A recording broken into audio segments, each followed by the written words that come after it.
आज हमने रूसो और कार्ल मार्क्स करना है, ठीक है।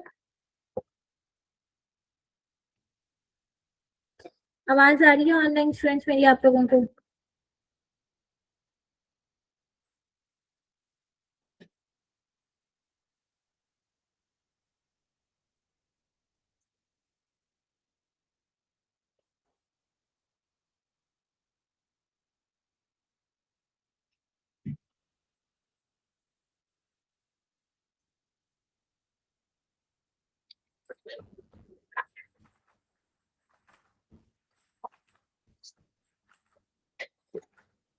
रूसो भी हमारे पास जो है वो सोशल कॉन्ट्रैक्ट थेरिस्ट है, तो इनका भी हम सोशल कॉन्ट्रैक्ट पढ़ेंगे।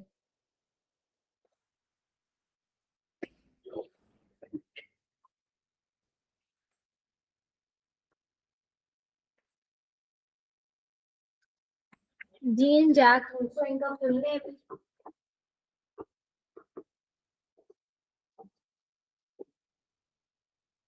स्टार्ट करते हैं हम इनकी बायोग्राफी से।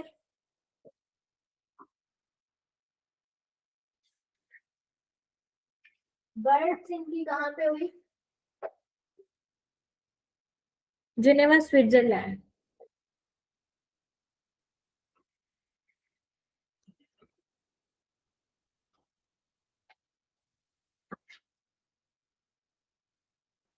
वर्क इनका कौन सा है, इनकी इंपॉर्टेंट बुक्स? उसमें हमारे पास आ जाती हैं कन्फेशन,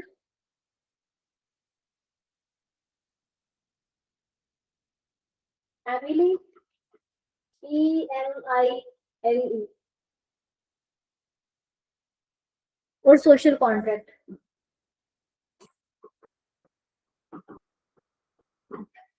इसके अलावा ये एक ऐसे लिखते हैं, एक ऐसे कंपटीशन होता है, इसका कॉन्टेक्स्ट थोड़ा सा समझ लें। इनकी जो लाइफ होती है वो बहुत ज्यादा क्राइसिस में गुजरी होती है, ठीक है। छोटे से होते हैं जब इनकी जो वालदा होती है वो इनको छोड़ के चली जाती है, ठीक है। इनकी अपब्रिंगिंग जो है वो इनके अब्बू करते हैं, और इनके अब्बू जो होते हैं वो वॉच मेकर होते हैं, ठीक है, घड़ियां बनाने वाले होते हैं। फिर जो है वो 12 साल की एज में ये अपनी स्कूलिंग वगैरह छोड़ देते हैं। स्कूलिंग छोड़ के और किसी रेस्टोरेंट में जो है वो काम करना स्टार्ट कर देते हैं। वहां पे इनकी मुलाकात जो है वो एक वेट्रेस से होती है, थेरेस लिवॉइजर जिसका नेम होता है। तो उनसे जो है वो इन्हें मोहब्बत हो जाती है। तो वो अब जो फीमेल होती हैं वो थोड़ी बोल्ड होती हैं, वो क्या करती हैं कि वो जब ड्रिंक करके आती हैं वो इनको मारती पीटती हैं, ठीक है। तो ये उनकी मार खा लेते हैं क्योंकि ये उनकी मोहब्बत में अंधे होते हैं। तो इनसे लोग कहते हैं कि आप जो है वो क्यों इतना जो वायलेंस है वो बेयर करते हैं। तो उसके बदले में ये कोटेशन कहते हैं, एक बात कहते हैं कि व्हाट कैन आई डू, मैं क्या कर सकता हूँ, ठीक है। शी इज गॉड्स क्रिएचर, वो खुदा की बनाई हुई मखलूक है। So much in need of pity, कि उसको रहम की जरूरत है, ठीक है। क्योंकि वो जो वहां पे फीमेल होती है वो भी उसी तरह की स्ट्रगलिंग फीमेल होती है, ठीक है। वो भी अर्न कर रही होती है, तो वो कहते हैं कि वो पहले ही इस हालात से गुजरी है, तो मैं उसको क्या कह सकता हूँ। My place is with the oppressed and dispossessed, मेरा तो मकाम ही या मेरी तो जो क्या कहते हैं स्टांस है वो है ही ओप्रेस्ड और डिस्पोजेस्ड लोगों के साथ। यानी कि ये उसकी चुप करके मारपीट बर्दाश्त कर लेता था, वो कहता था कि मैं तो हूं ही ऐसा कि मैंने जो है वो ओप्रेस्ड और डिस्पोजेस्ड लोगों के साथ रहना है। ये सारा हमने सिनेरियो देख लिया कि इनकी लाइफ जो है वो इस तरह की गुजर रही होती है। Okay, what can I do, question mark. बहुत पसंद आ रही है मुझे लगता है आप लोगों को। कॉन्टेक्स्ट है, मैंने भी लिखी हुई है, देख लें कहीं पे कोट कर सकते हैं तो। जब एक मिसाल है, ये भी एक क्वेश्चन है, जब आपने अगर रूसो की सोशल कॉन्ट्रैक्चुअल थ्योरी आ जाती है तो आपने उसका क्वेश्चन मतलब एग्जाम में पुट करते हुए उसका कोई हिस्टोरिकल मतलब जैसे ये बायोग्राफी देनी है किसको की जरूरत है? बायोग्राफी हमने फर्स्ट क्लास ली थी, आपने नहीं ली थी ना, इसीलिए क्वेश्चन पूछ रहे हैं। हमने कहा था कि बायोग्राफी हम सिर्फ इसलिए कर रहे हैं कि एमसीक्यूज। रोशीन क्या क्लास स्टॉप, आवाज नहीं आ रही मेरी, या कुछ बोर्ड पे जो मैंने लिखा वो नजर नहीं आ रहा। फर्स्ट क्लास में मैंने बताया था कि जब आपने फिलोसफर्स को अटेम्प्ट करना है तो बायोग्राफी आपने नहीं लिखनी, वो सिर्फ आप एमसीक्यूज के लिए प्रिपेयर कर रहे हो। इंट्रोडक्शन के बाद जो पहला हेडर होगा वो कॉन्टेक्स्ट का होगा। हालात क्या चल रहे थे, ये हालात जो मैंने अभी रूसो के बताए आपको, ठीक है। दूसरा जो है आपने बेसिस ऑफ फिलोसफी लिखना है, फिर उसके बाद मेन क्वेश्चन पे आ जाना है। इसमें कोई भी क्वेश्चन आए तो उसमें इसको इंट्रोडक्शन की बायोग्राफी लिखनी है? नहीं लिखनी, बायोग्राफी कहीं पे भी नहीं लिखनी। तो मैम काइंडली थोड़ा सा एक सेकंड में इनका इशू देख लूं। इंट्रो में क्या लिखूं? इंट्रो आपके क्वेश्चन का इंट्रोडक्शन होता है।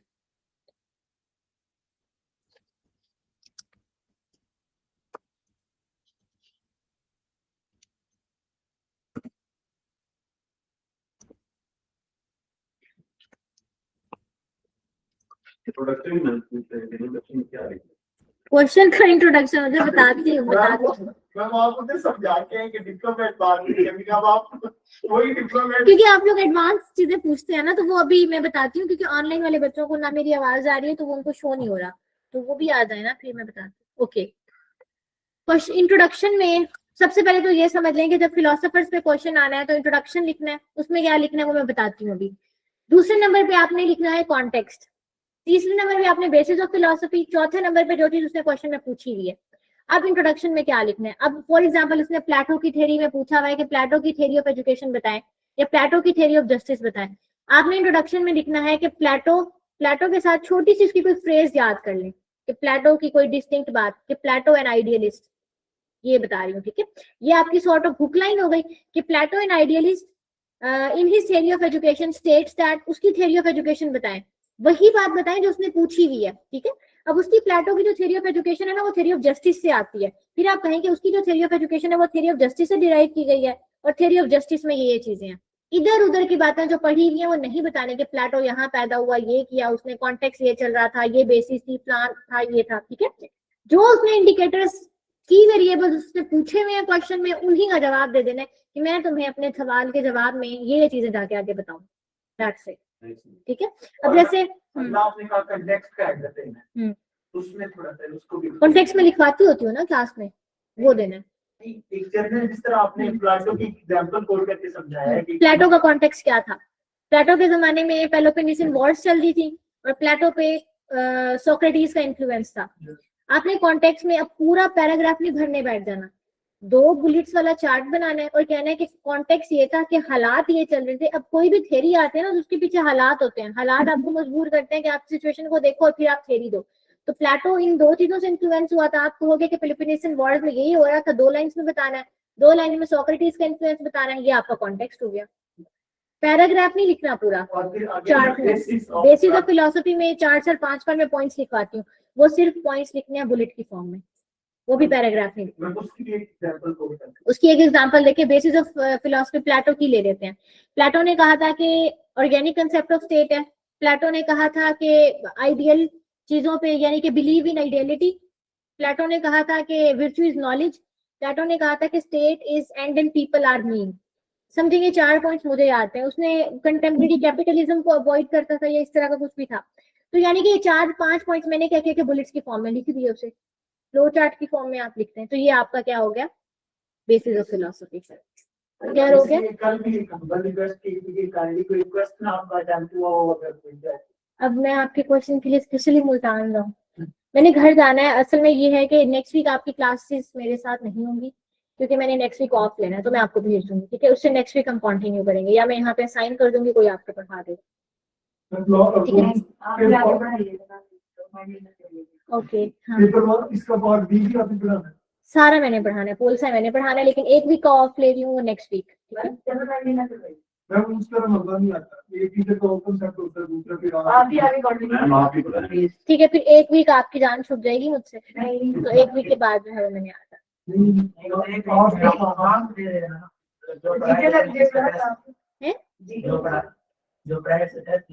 हाँ, ये बहुत अच्छा आइडिया है। कितने फिलोसफर, वेस्टर्न फिलोसफर सारे अगले वीक में जो है वो टेस्ट आप दोगे, दैट्स अ गुड आइडिया, ठीक है। वो तो पीएमएस में तो सिलेक्टिव है, कुछ है ही नहीं, जैसे जर्नी लेंथ हो गया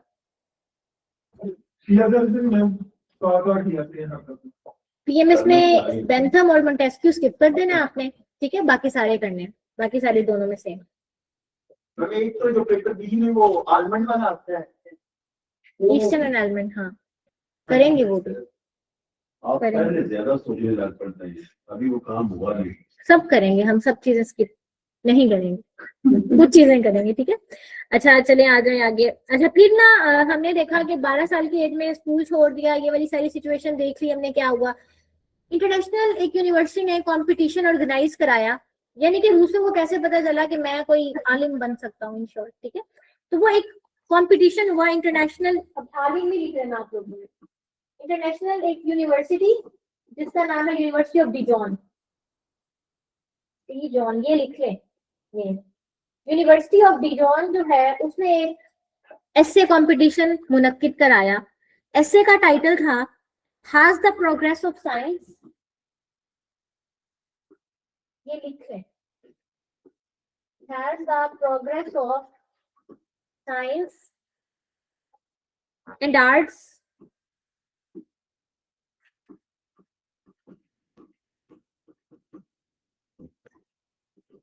contributed to corrupt or purify morale।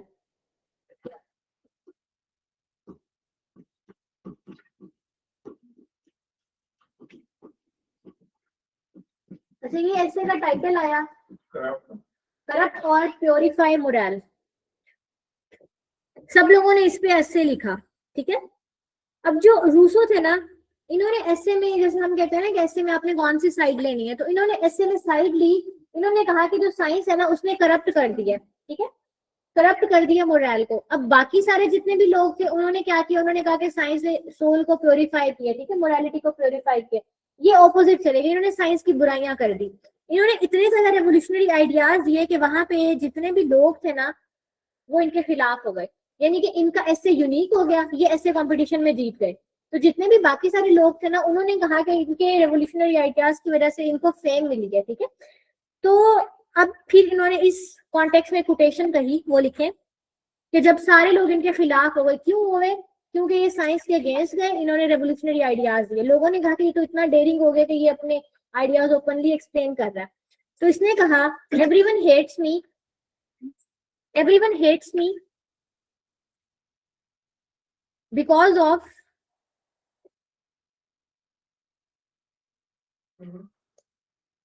My love for Mankind.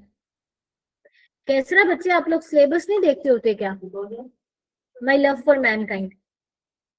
Syllabus को जब भी कोई भी सब्जेक्ट तैयार करना है आपने, तो जो सिलेबस होता है उसको सामने रख के बैठा करें। सिलेबस तो फिंगर टिप्स पे आप लोगों को याद होना चाहिए कि कौन कौन सी चीजें हैं। अब मैंने जो है वो दोनों साथ लेके चलने हैं, तो जेरेमी बेंथम और मोंटेस्क्यू जो है वो मैंने पढ़ाना था। तो जो पीएमएस वाले बच्चे हैं, अगर आपके सिलेबस में नहीं है तो आपने उसको नहीं करना, तो सिलेबस को तो रट लें एटलीस्ट आप लोग।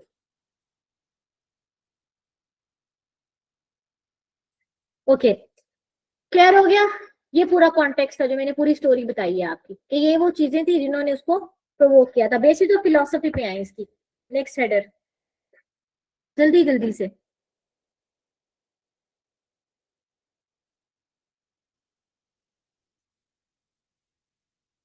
Basis of philosophy, number 1 father of romanticism. मुझे तो इसके इंट्रो में इसमें हेडर में आ गए ना हम आगे। किन्होंने पूछा? पहला दिन हाँ पहला दिन है तो इस वजह से कंफ्यूजन हो रही है। आपने ना पिछली सारी रिकॉर्डिंग सुन लेनी है, ठीक है, क्योंकि ये हमारे लास्ट 2 फिलोसफर्स हैं, पीछे हमने सारे कर लिए हैं। अच्छा मैं बता देती हूँ, सबसे पहले आपने इंट्रोडक्शन लिखना है। इंट्रोडक्शन के बाद अभी मैंने कॉन्टेक्स्ट बताया, मुझे पूरी कहानी बताई है, ठीक है। उसके बाद मैं अब बेसिस ऑफ फिलोसफी करा रही हूँ।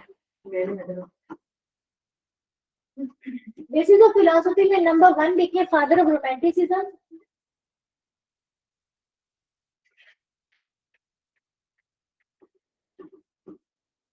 यानी कि ये हर चीज को बहुत ज्यादा फैसिनेट करके, फैसिनेटिंग तरीके से बताते थे, ठीक है। एग्जाम्पल या इनकी कोटेशन लिखे यहाँ पे। ये कहते थे earthworm is not beautiful, earthworm,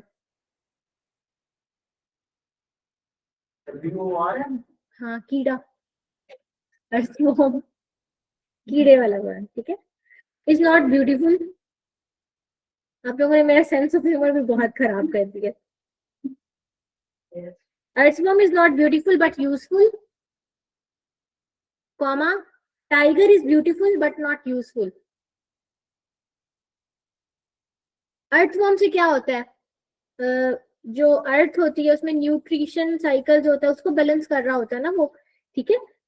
तो वो कहते हैं कि अर्थवर्म दिखने में प्यारा नहीं होता लेकिन काम का होता है। अब टाइगर दिखने में तो प्यारा होता है लेकिन किसी काम का नहीं होता, ठीक है। वो हर चीज को रोमांटिसाइज करके बताते थे। जैसे अगर पंजाबी होगा आप लोगों का तो उसमें पंजाबी पोइट्स भी कुछ ऐसे हैं, जैसे मुनीर नियाजी हो गया, कि वो हर चीज को इस तरह से बता रहे होते हैं। दूसरा इनका देखिए,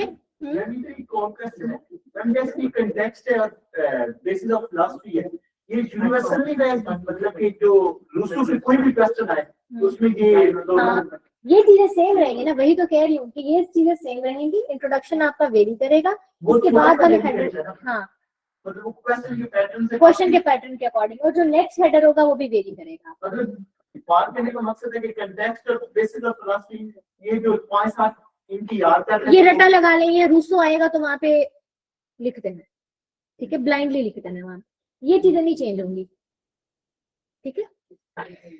next, optimistic nature of human.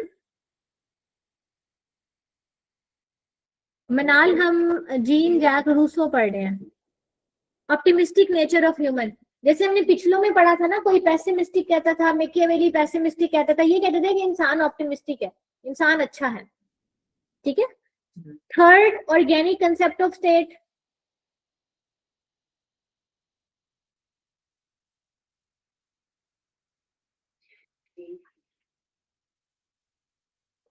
Organic concept of state के बाद लिखे fourth, science and virtue are incompatible.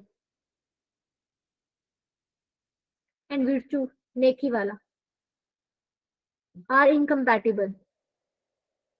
ऐसे में स्टांस इसने कौन सा लिया था, बुराई का लिया था ना, तो वो यही कह रहा है कि साइंस को ये पसंद नहीं करता था। ये कहता था कि साइंस और नेकी जो है ना वो दोनों ऑपोजिट चीजें हैं, साइंस होगी तो नेकी नहीं होगी, बेहतरी नहीं होगी, ठीक है। नेक्स्ट लिखिए, provision of direct or representative democracy, provision of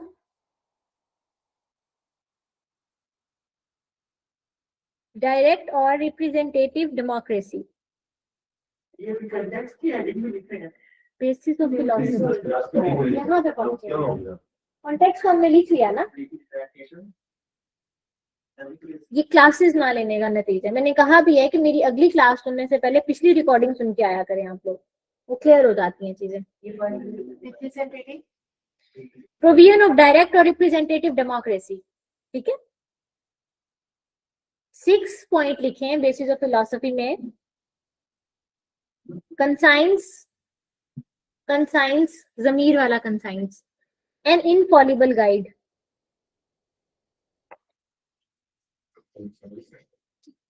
conscience dash an infallible guide. वो कहता है कि जमीर वो ऐसी चीज है जो इंसान को गाइड करती है। वो कहता है कि अगर इंसान ने खुदा की सुनी होती तो आज एक से ज्यादा मजहब ना होते, ठीक है। यानी कि इंसान का जमीर जो है वो जागता होना चाहिए, क्योंकि हमने देखा कि ये रोमांटिसाइज करके हर चीज को बताते थे। Infallible, INFALLIBLE।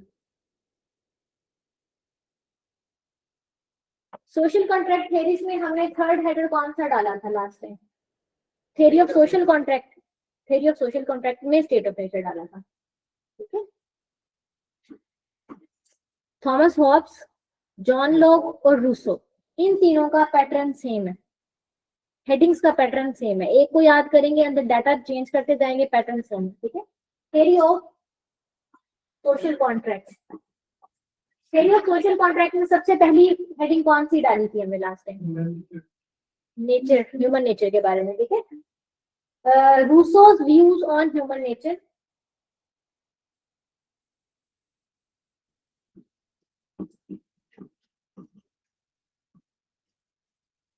ह्यूमन नेचर के बारे में इसने क्या कहा है, ऑप्टिमिस्टिक का है। इसने कहा कि man is born as purified soul, लिख लें कीवर्ड्स, हाँ जी कैसरा,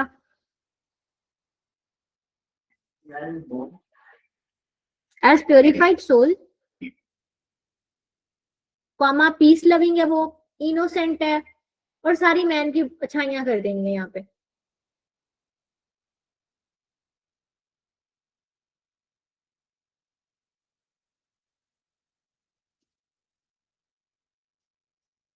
सेकंड हेडर पे आ जाए, स्टेट ऑफ नेचर कैसी है।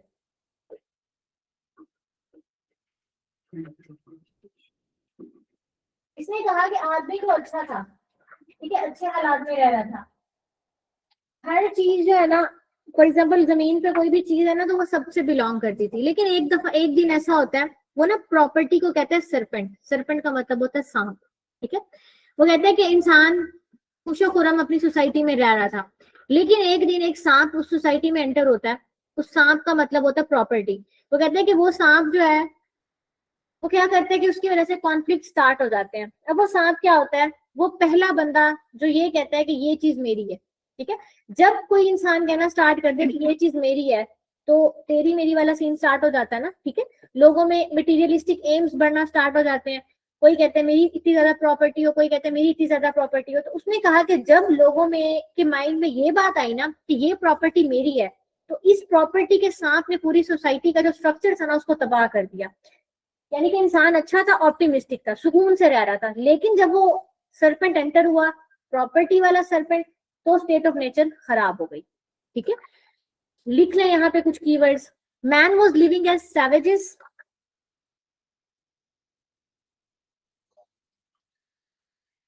Man was living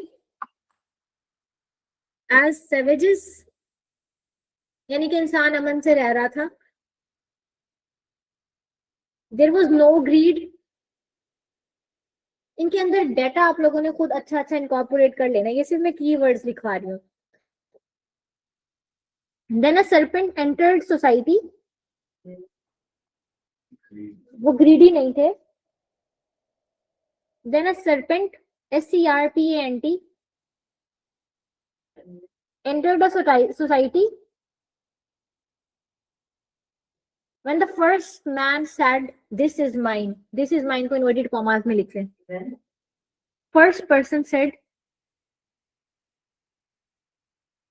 comma inverted commas में लिखे this is mine, this was the evil that entered in a society,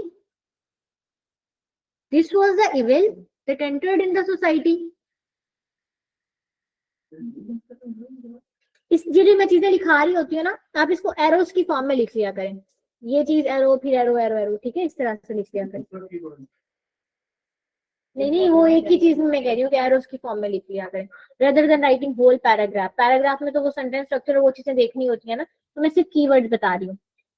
this was the evil that entered in a society, इसके बाद क्या हुआ, वॉरफेयर इनिशिएट हो गया, इट इनिशिएटेड वॉरफेयर।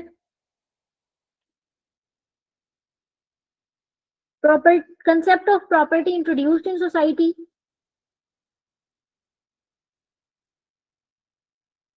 जल्दी से करें अभी हमारा कार्ल मार्क्स भी लेंथी है। नहीं नहीं, आज हमने वेस्टर्न खत्म करने हैं, अगली 2 क्लासेस में मुस्लिम भी खत्म करा के जाने हैं, मैंने आके पार्ट बी कराऊंगी। Property of concept introduce in society, peace decline हो जाता है।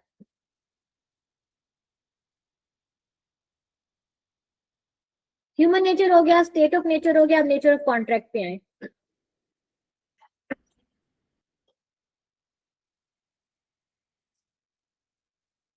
उसको हम नेक्स्ट पेज पे देखते हैं।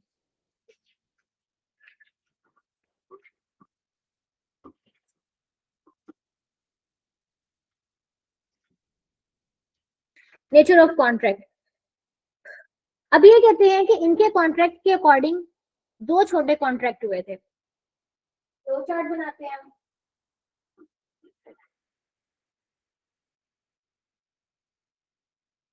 एक में हमारे पास पब्लिक सोवेराइन होती है,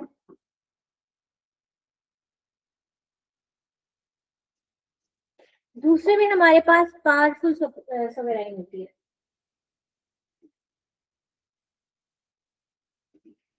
पब्लिक सोवेराइन का मतलब ये है कि अवाम में मिलके कहा कि ये भी लोग हैं, अभी डिफरेंट लोग हैं, इनमें से एक रूलर सेलेक्ट करना है, ठीक है, ए बी सी डी, ये कैंडिडेट्स थे। पब्लिक ने कहा कि हमने जो है वो डी को डी सूटेबल कैंडिडेट है, हमने डी को सिलेक्ट कर लिया। अब इन्होंने डी को पकड़ के पावरफुल सोवराइन बना देना, ठीक है, जैसे हमारा इलेक्टोरल सिस्टम होता है, ये बिल्कुल इस तरह से। उसने कहा इन लोगों की जनरल विल की बेस पे इसको सिलेक्ट किया जाएगा और इसको पावरफुल सोवराइन बना दिया जाएगा। इसने कहा था कि जो रूलर आएगा वो इनहेरिटेड तरीके से नहीं आएगा, कोई एब्सोल्यूट रूलर नहीं होगा, लोग आपस में डिसाइड करेंगे। जैसे आप लोग क्लास में बैठे हुए हैं, वोटिंग कराएं आप कि ये कैंडिडेट अच्छा है तो हम इसको क्लास का जो है वो प्रॉक्टर बना देते हैं, ठीक है। तो ये इसी तरह उन्होंने कहा कि हम जो है वो डी को अपना रूलर बना देते हैं। डी को रूलर बना के हम इसके सामने वो जो कॉन्ट्रैक्ट वाला मैंने बताया था कि we the people agree to obey the law, respect the authority of sovereign whose power is absolute वाला, ठीक है, कि हम इसको रूलर बना देंगे और इसको हम अपने सारे राइट सरेंडर कर देंगे। हम कहेंगे कि हम अपने राइट सारे तुम्हें देते हैं, अब तुमने सोसाइटी में अमन लेके आना है, तुमने हमें अमन देना है, हमने तुम्हारे रूल्स को फॉलो करना है। ये सोशल कॉन्ट्रैक्ट होता है, ठीक है। हमारा जो कॉन्स्टिट्यूशन है वो भी सोशल कॉन्ट्रैक्ट है। कॉन्स्टिट्यूशन कौन लिखता है, यानी कि कौन उसको लेके चल रहा है, हमारी जो इंस्टीट्यूशंस है वो इंस्टीट्यूशंस के दरमियान में, हमारे रूलर के दरमियान में और हमारे दरमियान में वो सोशल कॉन्ट्रैक्ट है कि वो हमारे राइट्स को प्रोटेक्ट करेंगे, बदले में हम उनको टैक्स देते हैं, बदले में हम अमन से रहते हैं, ठीक है। वो बदले में हमें क्या कहते हैं कि हम तुम्हें सोसाइटी में पीसफुल एनवायरनमेंट देंगे। तो सोशल कॉन्ट्रैक्ट ये होता है। इन्होंने कहा कि वो जो सर्पेंट प्रॉपर्टी का एंटर हो गया है, लोगों ने एक दूसरे को मारना स्टार्ट कर दिया, अब अमन भी तो लेके आना है ना। उन्होंने कहा कि अब हम उसको रूलर बनाते हैं। अब ये रूलर क्या करेगा कि वो प्रॉपर्टी वाला जो सारा सिनेरियो चल रहा है ना, उस सिचुएशन को हैंडल करेगा, उसको खत्म करेगा कि दोबारा से हम पुराने जमाने में चले जाएं जहां पे हमारे पास अमन होता था। तो ये उसका कंसेप्ट था। इसने कहा था जनरल विल की बेस पे जो है वो रूलर आना चाहिए। अब इसने कहा कि जनरल विल की दो टाइप्स होती हैं, विल की दो टाइप्स होती हैं, सॉरी, एक होती है जनरल विल, ये हेडर कंप्लीट हो गया। इसी के अंदर लिखे नेचर ऑफ कॉन्ट्रैक्ट चल रहा है ना, नेचर ऑफ कॉन्ट्रैक्ट में हमने कहा कि जनरल विल की बेस पर होना चाहिए। अब हम विल की टाइप्स बता रहे हैं कि विल दो तरह की होती है, एक जनरल विल होती है और एक एक्चुअल विल होती है। जो एक्चुअल विल होती है ना वो होती है हमारे पास इरेशनल होती है और पर्सनल मोटिव पे बेस करी होती है। इसमें तीन टाइप, कौन कौन सी? जनरल और एक्चुअल। एक्चुअल और जनरल सेम है, जो मैंने अपने नोट्स में लिखी है, जो मैंने पढ़ी हुई है। आप कहाँ से देख रहे हो? तो मैंने पहले लेक्चर दी है मैंने, अच्छा तो वो साथ में अच्छा, इसको कंफर्म कर लेना, मैं अपने नोट से पढ़ा रही हूँ तो मैंने रियल स्लैश जनरल विल लिखा हुआ है कि मैंने इस तरह से लिखा है, तो इसको आप लोग कंफर्म कर लेना, ठीक है। जनरल विल की थ्योरी थी ना, तो वही कह रही हूँ कि आपने कंफर्म कर लेना है, या तो मेरा गलत होगा या आपका गलत होगा, ठीक है, इसको चेक कर लेना है। इन्होंने कहा था कि जो एक्चुअल विल होती है वो इरेशनल होती है और वो पर्सनल चॉइसेस पे बेस करी होती है, यानी कि जो पर्सनल इंटरेस्ट है ना, यानी कि जो बुरी वाली विल होती है वो एक्चुअल विल होती है हमारे पास। जनरल विल जो है वो उसने कहा था रैशनल होती है, रैशनल होती है और ये लोगों के इंटरेस्ट पे बेस करी होती है, कॉमन इंटरेस्ट।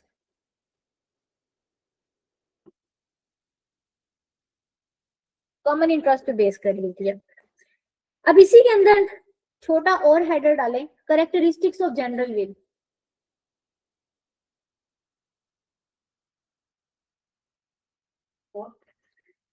नहीं नहीं, इसी के अंदर नेचर ऑफ कॉन्ट्रैक्ट में ही।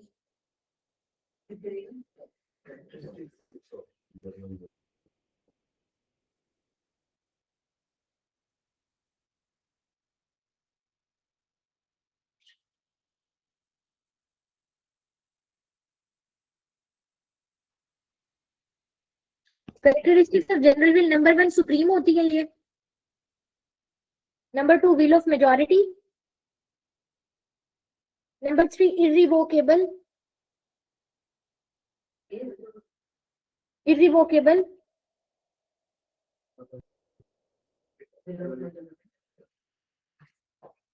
Non divisible, unlimited source of justice,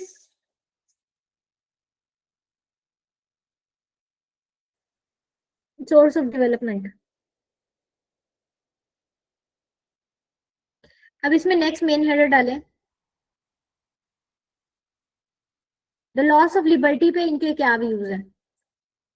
the loss of liberty, the loss of liberty main header का नेम है। Man is born free but everywhere he is in chains, ये वहां पे हम जा रहे हैं। LOS, हाँ। नेचर ऑफ कॉन्ट्रैक्ट के बाद हमारा फोर्थ मेन हेडर है, जनरल विल में लोगों ने कॉन्ट्रैक्ट करके अपनी लिबर्टी खो दी ना। पहले तो वो आजाद थे, लेकिन अब तो उनको रूल करने वाला एक बंदा आ गया है। तो वो यही कह रहा है कि हमने अपनी हरकतों की वजह से ही अपनी लिबर्टी गंवाई है।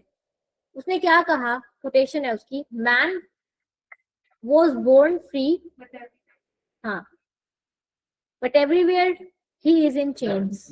Was free, man was born free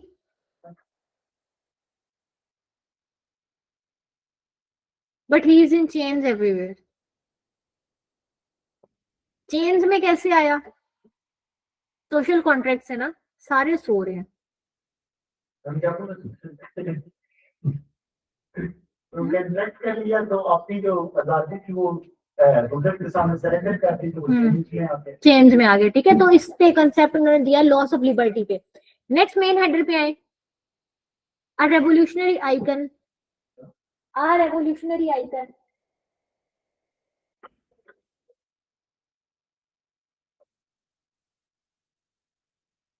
ये एक रेवोल्यूशनरी आइकन थे।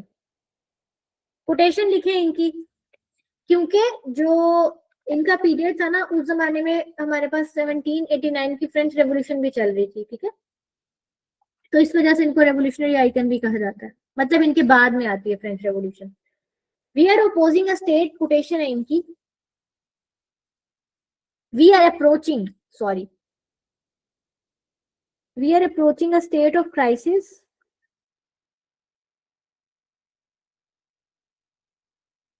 And the age of revolution.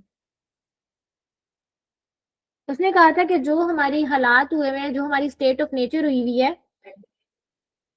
Revolutions, हम क्राइसिस और रेवोल्यूशंस की तरफ जा रहे हैं। लिंक बन रहा है ना चीजों में, वो एक ही चीज को स्टेट ऑफ नेचर से लिंक करता जा रहा है। We are approaching a state of crisis and the age of revolution. Next main header डालें, society shaped by politics.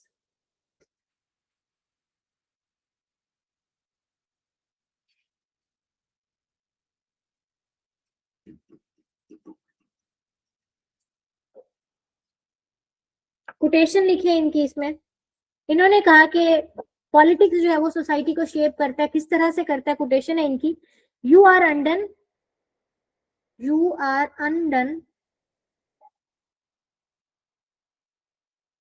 if you once forget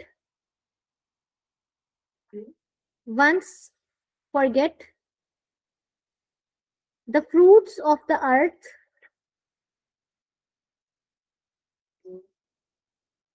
belong to us all, comma, and the earth itself to nobody. You are undone if you once forget the fruits of the earth belong to us all, and the earth itself to nobody.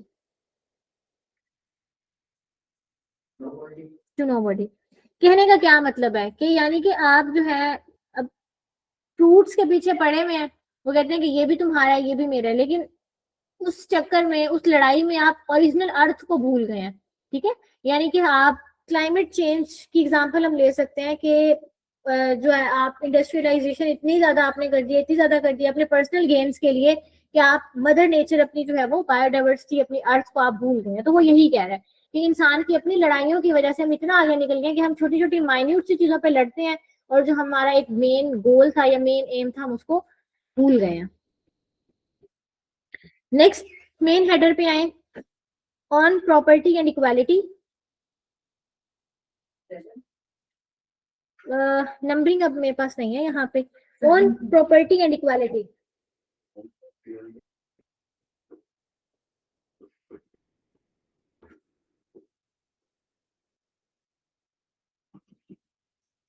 On property and equality ये कहता था कि when private property first appeared, लिखें private property first, ये quotation है ना? Concept है इसका, कोटेशन नहीं है। When private property first appeared in society,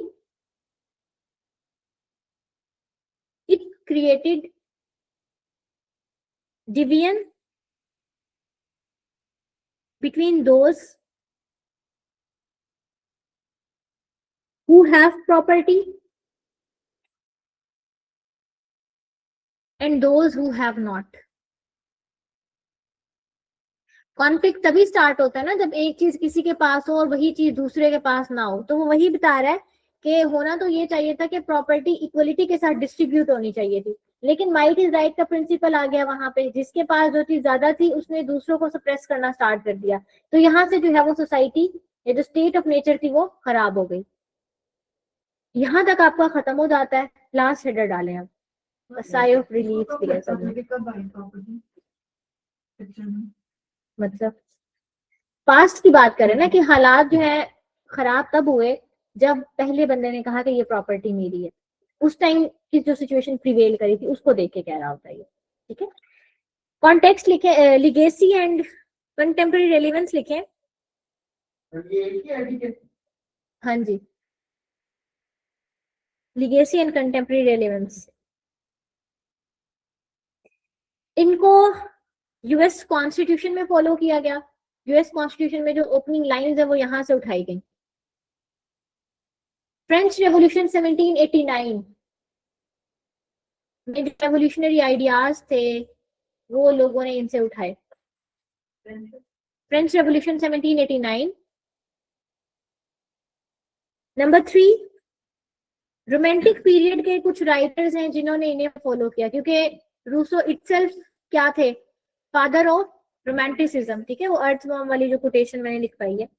जैसा कि जॉन कीट्स, ये हमारे पास एग्जांपल हो गई।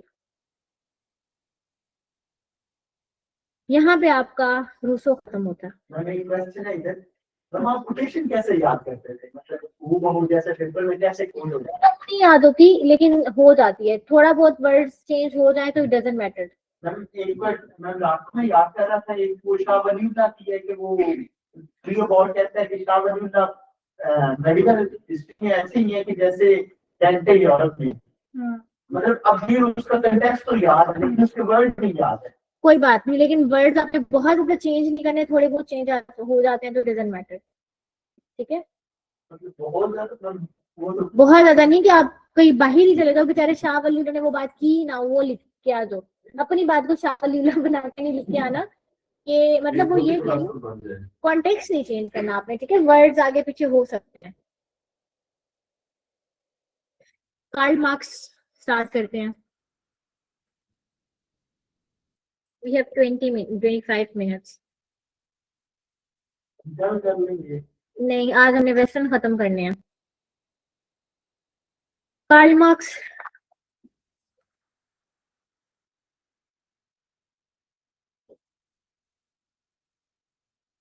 कोटेशंस कुछ लोगों की स्ट्रेंथ होती है, कुछ लोगों की नहीं होती है। अगर आपको रटा नहीं लगता तो आप बेशक कम याद कर लें, लेकिन यहाँ पे थोड़ी करनी पड़ेगी फिलोसफर्स में।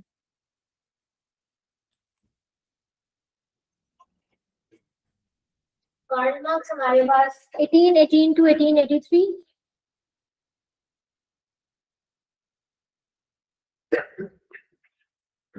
बायोग्राफी इनकी देखते हैं,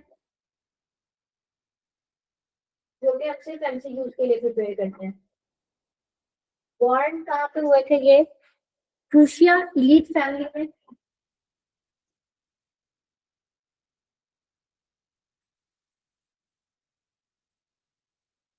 लीड फैमिली में पैदा हुए थे, इनकी वाइफ का नाम जेनी था। जर्मनी, मैंने जेनी लिखा हुआ।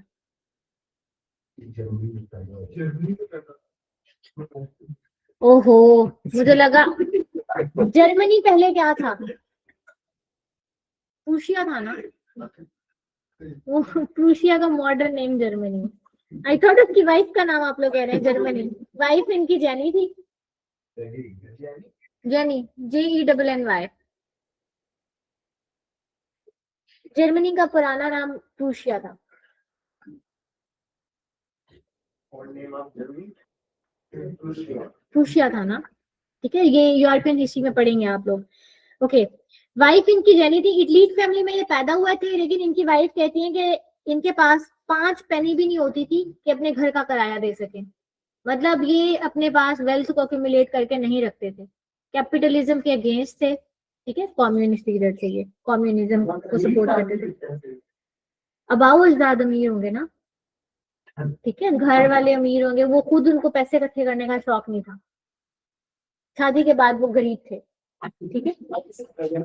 Died as a poor soul, died as a poor soul, मतलब ये कॉन्टेक्स्ट समझाने की कोशिश करी हूँ कि he was against accumulation of wealth, capitalism के अगेंस्ट थे ये।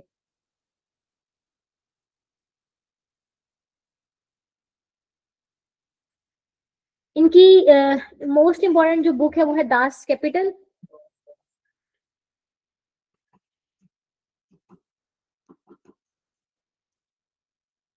MCQ आता है इस पे।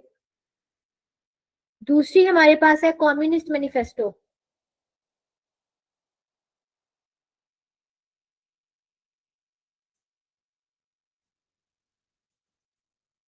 नेक्स्ट हम आते हैं कॉन्टेक्स्ट पे, कि उस टाइम हालात कौन से चल रहे थे, किन चीजों ने इन्हें जो है वो प्रोवोक किया था कि अपनी थ्योरी दें।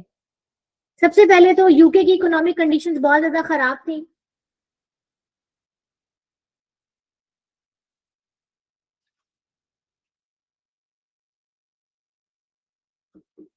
Poor economic conditions of UK, क्योंकि वहां पे लोगों को लोअर वेजेस दी जाती थी, तनख्वाहें नहीं मिलती थी उनको, ठीक है। दूसरा, वहां पे चाइल्ड लेबर थी। चाइल्ड लेबर क्यों होती है? जो बड़ा आदमी काम कर रहा होता है, एडल्ट काम कर रहा होता है, फॉर एग्जांपल वो 1500 दिहाड़ी या मजदूरी पे काम कर रहे थे, वो बच्चा 500 पे कर लेता है, ठीक है। तो हम क्या करते हैं, या जो हमारी इंडस्ट्रीज अगर हम बहुत ज्यादा देखें तो वहां पे बच्चों को इसी वजह से रखा जाता है कि वो कम पैसे पे जो है वो काम करने के लिए तैयार हो जाते हैं। तो यूके में यही काम चल रहा था, जो मजदूर या जो लोग थे उनको वेजेस कम दी जाती थी। दूसरा, चाइल्ड लेबर थी वहां पे। तीसरा, इनकी दोस्ती फ्रेडरिश एंजल से हो जाती है।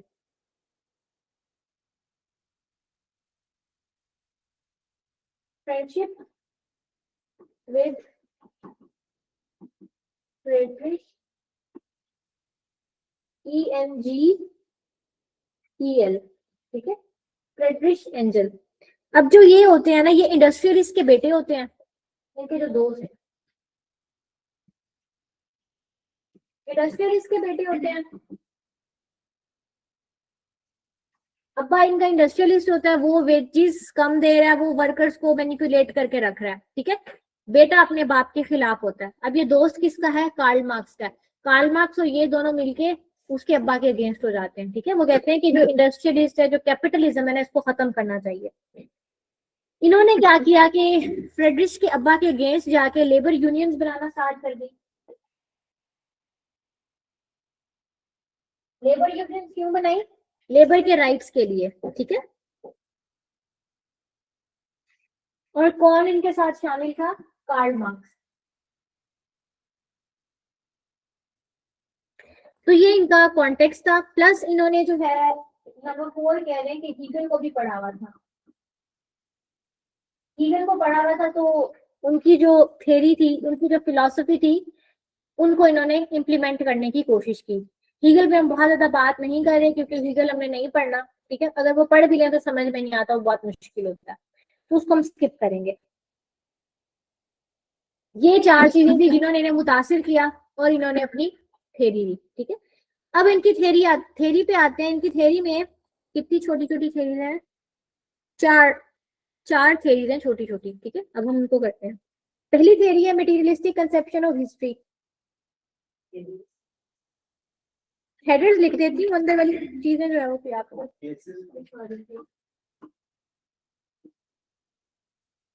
Materialistic conception of history. उसकी बेसिक और क्लास इसकी बेसिस स्किप हो गई है। हाँ, एक सेकेंड। अच्छा, इसकी बेसिस मैंने लिखी हुई भी नहीं है। चले, वो आप लोगों ने सेजेस और एजेस में से निकाल लेंगे, या मुझे बताइएगा, मैं नेक्स्ट क्लास में लिखवा दूंगी। ऑफ एजेस ये वहां से लिखवाती होती हूँ मैं। बुक है। हाँ जी, बुक है। इंटरनेट पे भी मिल जाएंगे सिंपली, ठीक है। अब तरीका तो आ गया ना आप लोगों को पैटर्न का। जो चीज स्किप भी हो जाती है मुझसे, तो आप लोगों ने उस तरह से उसमें ऐड कर लिया करनी है। कौन सा बचा था ये बेसिस ऑफ फिलॉसफी वाला? इसका मतलब सुन रहे हैं कुछ लोग। टेंटिव हो गया। Okay, materialistic. रोशीन क्या ब्लर है? मैं रिपीट करी हूँ ना, साथ साथ आप वहां से सुनते जाओ। पहला जो है वो मैं लिख रही हूँ, materialistic conception of history, dialectical history जिसको कहते हैं।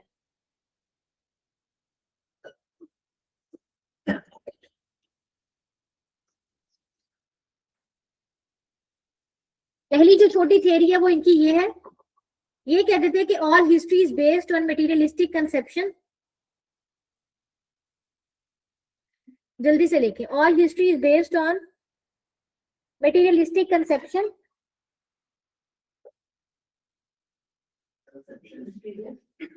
All history is based on materialistic conception. He introduced the concept of capital.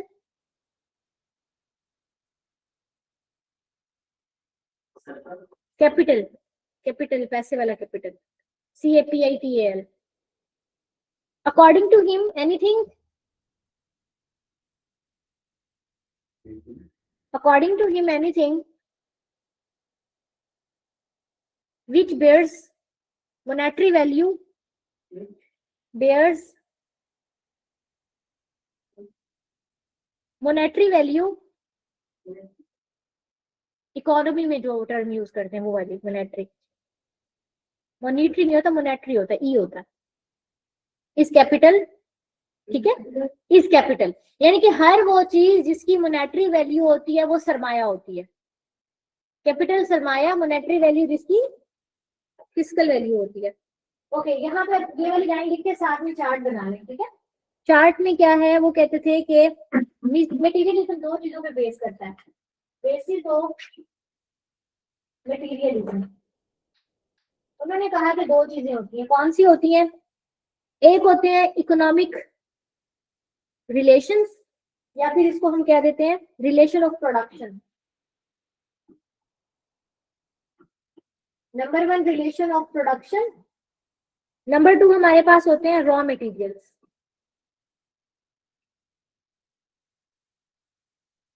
Relation of production में उसने कहा था कि दो तरह के रिलेशन होते हैं। एक आपका होता है मास्टर, दूसरा आपका होता है सर्वेंट। मास्टर के लिए जो टर्म यूज की जाती है वो हमारे पास है बुर्जियोजी।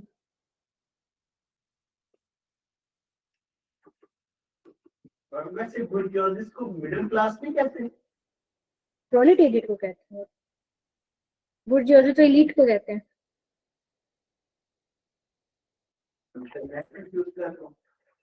अपने साथ मुझे भी कंफ्यूज कर रहे हैं, एक मैं चेक कर लेती हूँ।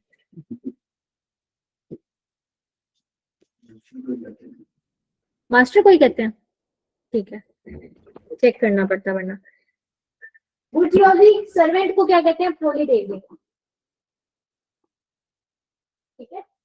रॉ मटेरियल्स में उन्होंने कहा दो तरह के रॉ मटेरियल्स होते हैं।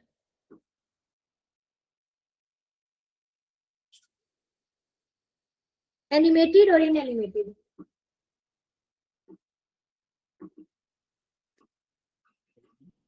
एनिमेटेड और इनएनिमेटेड।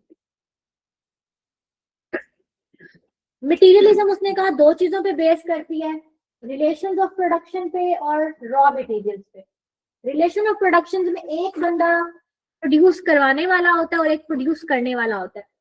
बुर्जियोजी मास्टर आपसे काम कराता है और आप उसके लिए काम करते हो, यानी कि ये इंडस्ट्रियलिस्ट हो गया, ये उसका वर्कर हो गया, ठीक है। चीजें कैसे प्रोड्यूस की जाती हैं, रॉ मटेरियल्स यूज होके। रॉ मटेरियल्स दो तरह के होते हैं, एनिमेटेड होते हैं, इनएनिमेटेड होते हैं।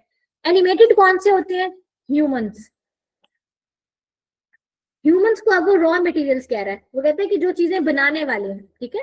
इनएनिमेटेड में वो कहते हैं जो चीजें बना रहे हैं, कौन सी, व्हीट, राइस, कॉटन वगैरह हो गया। ये तो उसकी हो गई बेसिस ऑफ मटेरियलिज्म। अब वो कहते हैं कि इन सारी चीजों को कंट्रोल करता है सुपर स्ट्रक्चर।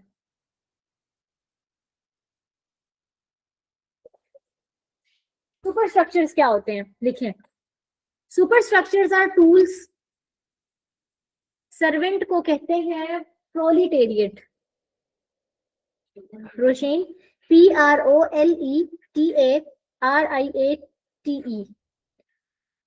सुपर स्ट्रक्चर उसने कहा कि ये टूल्स होते हैं, tools by which bourgeoisie, tools by which bourgeoisie controls, बुर्जियोजी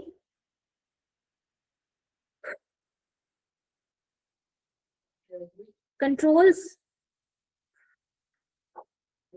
raw materials for production। अब एग्जांपल्स लिखें इसकी, फॉर प्रोडक्शन। एग्जांपल लिखें, रिलीजन, रिलीजन। नंबर 2 दूसरी एग्जांपल है लॉज, और तीसरी एग्जांपल हो गई स्टेट।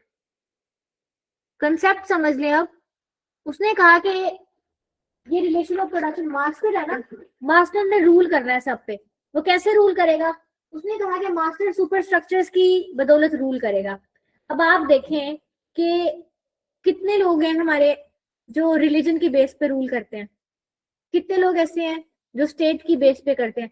लॉ हमें कंट्रोल करता है ना, जो लॉ बनाने वाला है वो क्या कर रहा है, हमें रूल कर रहा है, हमें कंट्रोल कर रहा है। तो उसने कहा कि जो मास्टर्स होते हैं ना, उनके कुछ सुपर स्ट्रक्चर्स होते हैं जिसमें रिलीजन आ जाता है, जिसमें स्टेट आ जाती है, जिसमें लॉज आ जाती हैं। अब इन चीजों को यूज करके, मैनिपुलेट करके वो इस चीज को अपने कंट्रोल में रखते हैं हमेशा, यानी कि वो सारा सरमाया अपने पास कंसंट्रेट करके रखते हैं। लॉ भी वही बनाते हैं, पॉलिसीज भी वही बनाते हैं, यानी कि जितना कैपिटल जनरेट होगा वो सारा उनके पास आएगा। इसी वजह से वो क्या करते हैं कि जो लेबरर्स होते हैं वो एक्सप्लॉइट करके रखते हैं, क्योंकि उनके पास कुछ होता ही नहीं है करने को। लॉ बनाने वाले भी वही, उनको नौकरी देने वाले भी वही, वो कैसे उनके खिलाफ आएंगे, ठीक है। तो कैपिटलिज्म का ये सिस्टम होता है कि आपने हर चीज को अपने पास कंसंट्रेट करके रखा होता है। जो इलीट होते हैं, हम क्यों कहते हैं कि इलीट कैप्चर ऑफ स्टेट है, इसी वजह से कहते हैं ना कि वो इलीट हमें कुछ करने नहीं देते, आगे नहीं आने देते। तो वहां पे उस टाइम ये सिचुएशन चल रही थी। डायग्राम बनाए यहाँ पे इसी सुपर स्ट्रक्चर्स में ही, इसी हेडर में ही। ये डायलेक्टिक थ्योरी चल रही है ना। डायलेक्टिक की डायग्राम अगले पार्ट में बनवाऊंगी, ठीक है। डायलेक्टिकल थ्योरी ही है, वो भी बनाएंगे हम उसकी डायग्राम। अभी सुपर स्ट्रक्चर्स की बनाए।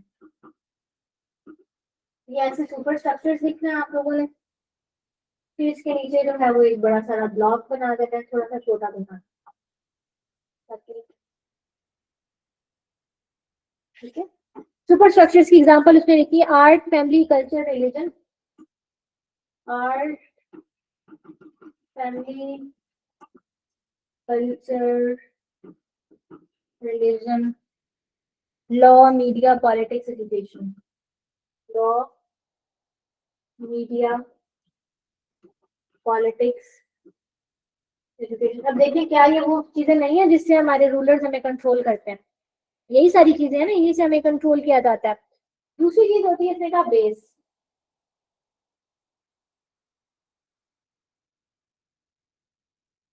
बेस में दो चीजें आती हैं, वही मीन्स ऑफ प्रोडक्शन यानी कि रॉ मटेरियल्स, और रिलेशंस ऑफ प्रोडक्शन।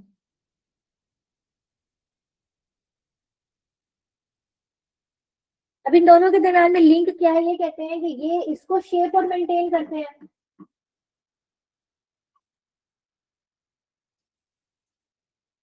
और ये इसको शेप एंड मेंटेन करते हैं, यानी कि आपस में लिंक रहेंगे।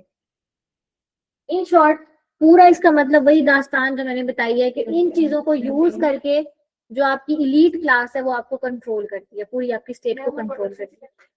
Means of production, relations of production, वही चीजें जो मैंने पीछे बताई हैं दो। Maintains and shapes. चलें इसी में अब डायलेक्ट्स की डायग्राम बनाएं।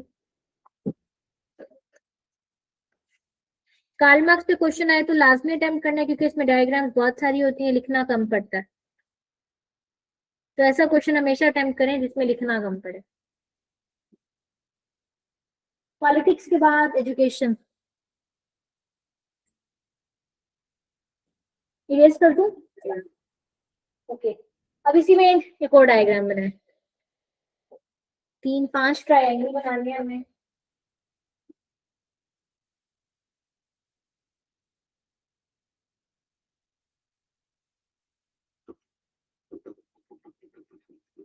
ये हमने 5 ट्रायंगल बनाए। ये एशियाटिक मोड है।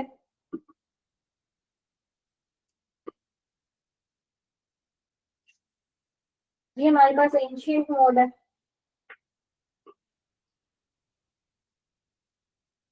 ये हमारे पास फ्यूडल मोड। ऊपर हमारे पास industrialist capitalist mode.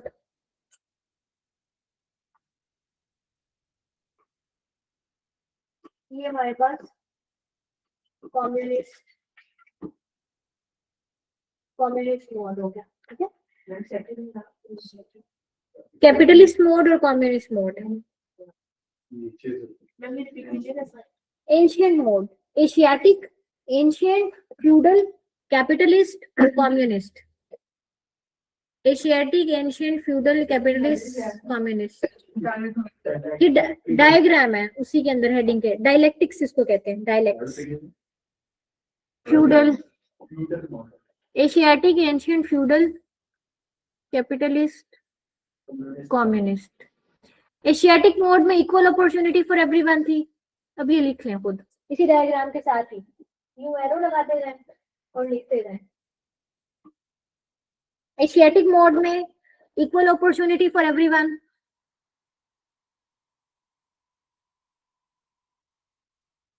Ancient mode में एरा ऑफ स्लेवरी था। ये स्लेवरी। फ्यूडलिज्म में लॉर्ड और सर्फ थे। सर्फ जमींदार और मुजारे जिनको कहते हैं, जो जमीनों पे काम करते हैं, ठीक है। Surf, SARF। नेक्स्ट में वही सारी बुराइयां जो हमने बताई, चाइल्ड लेबर थी, ठीक है, कैपिटलिज्म थी, और लास्ट आपके पास कम्युनिस्ट मोड है जिसको प्रोलिटेरिएट मोड भी कहते हैं। यानी कि जो गरीब आवाम है वो एक दफा रूल में आती है। प्रोलिटेरिएट। मैम एक क्वेश्चन है, जिस तरह मैम किसी और एग्जाम में या मतलब ऑप्शन में या मतलब किसी भी कंपल्सरी में इस तरह के आप फ्लो चार्ट बनाते हैं, मतलब कि कोई किसी, तो मैम उनको बाद में एक्सप्लेन करना भी जरूरी होता है कि 2-2, 3-3 लाइन्स में करना होता है। अब ये मैंने डायलेक्ट्स बनवाए है ना, तो आप इसको लिखोगे कि ये डायलेक्ट्स है, इसमें 5 मोड्स हैं, पहला ये है, दूसरा ये, तीसरा, चौथा। मैम उनके साथ हेडिंग देके मतलब सिर्फ पैराग्राफ छोटा सा। मैनेजमेंट इशू कुछ मार्क्स नहीं जाते क्या मतलब? अभी बिना एक्सप्लेन करे। अभी भी मतलब ये मैंने आज के टेस्ट दिए तो यहाँ पे कुछ मैंने एक्सप्लेन किया, लेकिन कुछ के पास मेरे पास कुछ ना कुछ करना चाहिए, थोड़ा सा करना चाहिए, थोड़ा सा करना चाहिए, ठीक है। चलें अब इसके बाद नेक्स्ट थ्योरी पे आए, इसकी सेकंड थ्योरी। 2 और है। कितनी थी? 4 थी, छोटी छोटी हैं बाकी। थ्योरी ऑफ सरप्लस वैल्यू छोटी सी है, बहुत छोटी है, ये नाम से हो जाएगी। Theory of surplus value. Theory of surplus value का मतलब ये है कि value of products is not equal to value of labour. Value of product is not equal to value of labour, यानी कि जो मजदूर प्रोडक्ट बना रहा है उसके हिसाब से उसको तनख्वाह नहीं दी जा रही। इतना सा कंसेप्ट है सिर्फ। यानी कि एक प्रोडक्ट है जो 15 रुपए का आप बेच रहे हो, ठीक है, उसमें से आप मजदूर को वही 5 रुपए दे रहे हो, बाकी सारा आप कमा रहे हो। तो ये वो कंसेप्ट है कि value of labour is not equal to value of products. अब ये कंसेप्ट किस बुक में दिया गया, बुक कोट कर ले, सोर्स आप इसके साथ लिख देना कि मैंने कहां से पढ़ा। एमिली बर्न्स, यानी कि इनकी अपनी जो ओरिजिनल बुक है वो है व्हाट इज मार्क्सिज्म। यानी कि ये सारा आपने ऐसे लिखना है, सोर्स लिखना है साथ में और ये मेंशन कर देना, उसको पता चल जाएगा कि आपने Emily Burns what is Marxism. Next theory पे आए इनकी, थ्योरी ऑफ क्लास स्ट्रगल। थोड़ी थोड़ी डिटेल्स इसमें खुद ही ऐड कर लेनी है आप लोगों ने, ठीक है, जब आप पढ़ेंगे। थ्योरी ऑफ क्लास स्ट्रगल,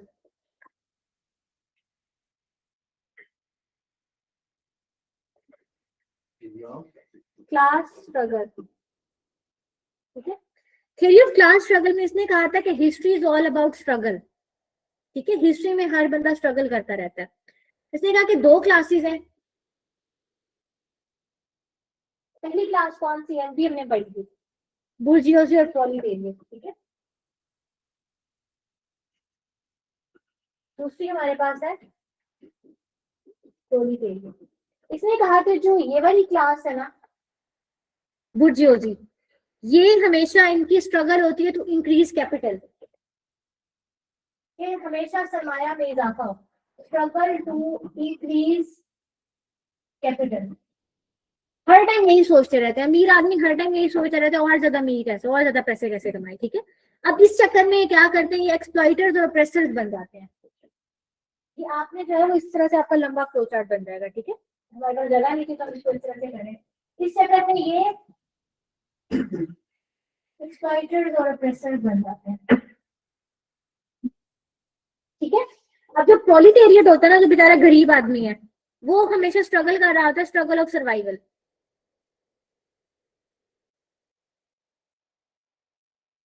में फॉर्मेट बैड हैंडराइटिंग जरा नहीं लिखना था। कहाँ पे ये वाला पूरा स्ट्रगल टू इंक्रीज प्रोलिटेरिएट का क्या काम होता है, वो बेचारे स्ट्रगल करते रहते हैं, स्ट्रगल ऑफ सर्वाइवल, ठीक है। और ये एक्सप्लॉइटेड और ऑप्रेस्ड होते हैं।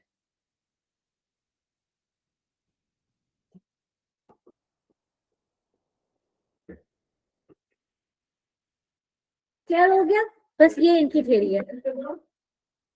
क्या स्ट्रगल ऑफ सर्वाइवल।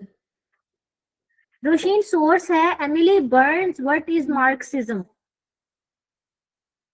लास्ट है इनकी थ्योरी ऑफ रेवोल्यूशन। उसके लिखे है, आगे लिखा है एक्सप्लॉइटेड और ऑप्रेस्ड होते हैं ये। हाँ, एक्सप्लॉइटेड और ऑप्रेस्ड लिखा हुआ है, वो करने वाले होते हैं, ये होते हैं।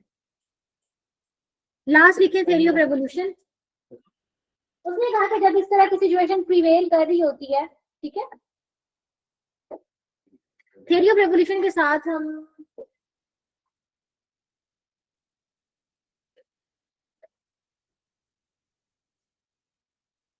या फिर इसको विदरिंग यानी कि झड़ना, टुकड़े टुकड़े होना, यानी कि स्टेट जो है वो दोबारा से अपने ओरिजिनल मॉड की तरफ आ जाएगी। जो हमने डायलेक्ट्स पीछे बनाया ना, जो डॉटेड ट्रायंगल था, उसका मतलब ये है कि एक न्यू मोड आएगा और वो दोबारा से पीछे आ जाएगी हमारी, ठीक है। वो दोबारा से हमारा वही पुराने जमाने में चले जाएंगे जहाँ पे कोई कैपिटलिज्म नहीं था, कोई अमीर नहीं था, कोई गरीब नहीं था। तो इसको कहते हैं विदरिंग अवे ऑफ स्टेट, की स्टेट दोबारा से पिछले मॉड की तरफ चली जाएगी। अब इसने कहा कि जब इस तरह के हालात चल रहे होंगे ना तो रेवोल्यूशन आएगा, और रेवोल्यूशन दो तरह का होता है। एक होता है कंस्ट्रक्टिव और एक होता है कंस्ट्रक्टिव और क्या होता है डिस्ट्रक्टिव।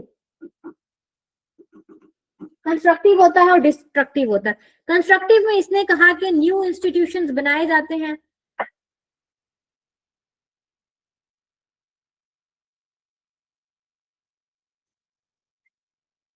न्यू इंस्टीट्यूशन फॉर्म, इसमें हर चीज को खत्म कर दिया जाता है। न्यू इंस्टीट्यूशन फॉर्म का मतलब है कि आहिस्ता आहिस्ता हम रेवोल्यूशन लेके आ रहे हैं, ठीक है। पुराने इदारे एग्जिस्ट कर रहे हैं बट उनके साथ हम न्यू लेके आ रहे हैं। साथ में हम बुर्जियोसी और जो प्रोलिटेरिएट है ना, उनको कॉमन लाइफ के बारे में सिखाएंगे कि भाई जिंदगी ऐसे गुजारनी चाहिए। उनको प्यार मोहब्बत से जो है वो हम समझाना इस कंस्ट्रक्टिव रेवोल्यूशन, मार पीट के उनको समझाना इस डिस्ट्रक्टिव रेवोल्यूशन। इसमें हम क्या करेंगे कि हर चीज को सिरे से खत्म करते जाएंगे, सिस्टम खत्म करते जाएंगे पूरा, ठीक है। कैपिटलिज्म फुली खत्म कर देंगे, चाइल्ड लेबर फुली खत्म कर देंगे, क्लास सिस्टम खत्म हो जाएगा। जैसे हमने देखा ना फ्रेंच रेवोल्यूशन जब 1789 में आया था, तो उन्होंने क्या कहता है कि महलों में घुस के किंग को मारना, ठीक है, क्वीन को मारना, कि आप बहुत ज्यादा स्वेयर रेवोल्यूशन लेके आते हो। तो ये होता है। यहाँ पे आपका खत्म होता है लास्ट हेडर है लीगेसी और contemporary relevance.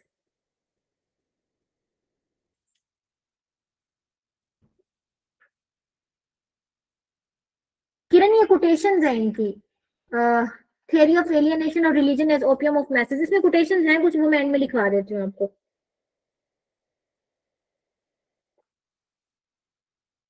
Religion as opium of masses का तो मैंने बता दिया ना कि रिलीजन इज सुपर स्ट्रक्चर।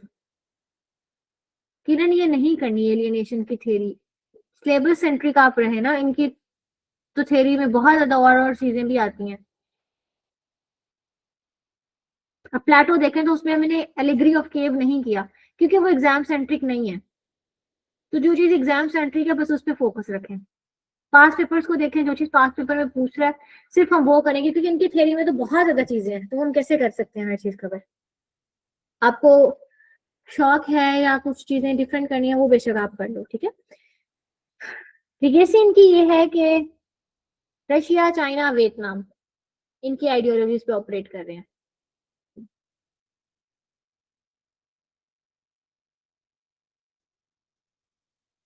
यहाँ पे आपका खत्म हो जाता है। अच्छा, इसमें पेशेंस लिख लें, कहीं पे आप लोग यूज कर लीजिएगा। ये कहता था Russia, China and Vietnam, workers of world unite, workers of world unite, workers of world unite, comma world unite, workers of world unite, comma you have nothing to lose but your chains, to lose but your chains। यानी कि आओ हम unite होए क्या होता है, आओ हम यूनाइट हो। मेरी पंक्चुएशन बहुत खराब हो गई है बोल बोल के। हमारे पास खोने के लिए कुछ भी नहीं है, ठीक है। दूसरी इसकी कोटेशन लिखिए, workers of the world unite, you have nothing to lose but your chains, chains अपनी बेड़ियां, बेड़ियां, चेन्स जंजीरें। हाँ बस इतनी सी है, ठीक है। नेक्स्ट लिखें, my object in life is to dethrone, DETHRONE।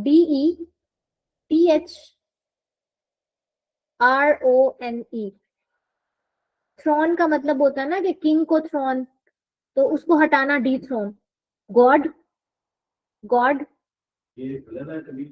my object in life is to dethrone God and destroy capitalism। मेरी जिंदगी का मकसद ये है कि मैं खुदा से उसका तख्त वापस ले लूं और डिस्ट्रॉय कर दूं कैपिटलिज्म को।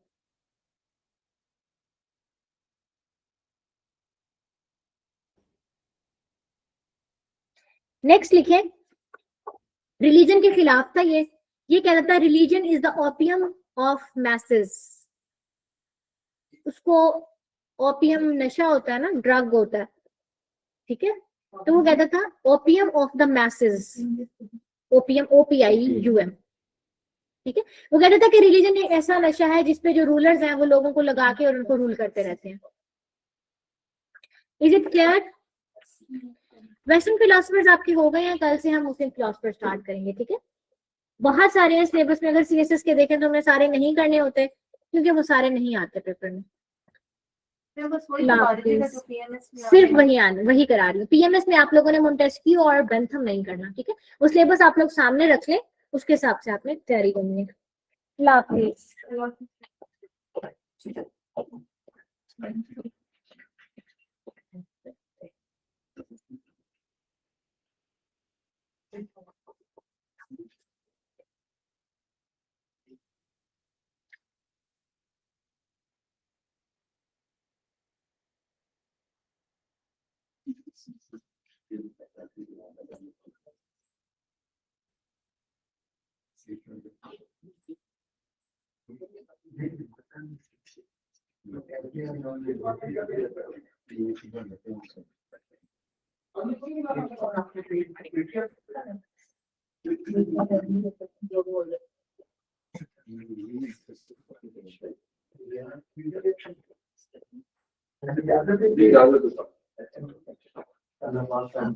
पास पेपर वैसे डिस्कस करना लगा मैंने।